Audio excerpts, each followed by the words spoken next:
I always say we're presenting, even if we only present to one person, we're still presenting ourselves in a way. It could be 100, it could be 300, but actually as soon as we leave our front door, we go out there into the world and we are presenting ourselves to another person.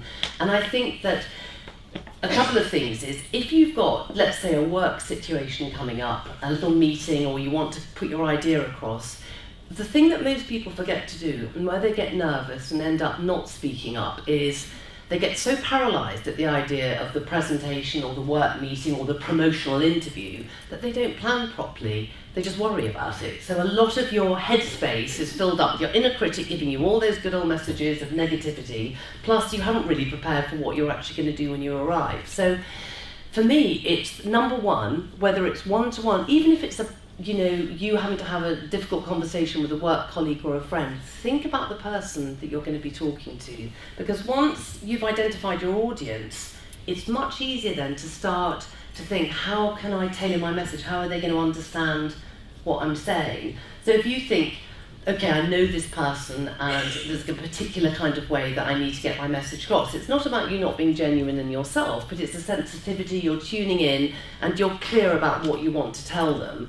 Giving it a bit of forward planning really, really takes away some of the fear. It means that you've got there, and the most important thing when it comes to any kind of presentation, any way of finding your voice, whether it's in work, in a board meeting, with your friends, is that there's no chance of you, if you're a quiet, shy person, being able to speak up unless you're in the room.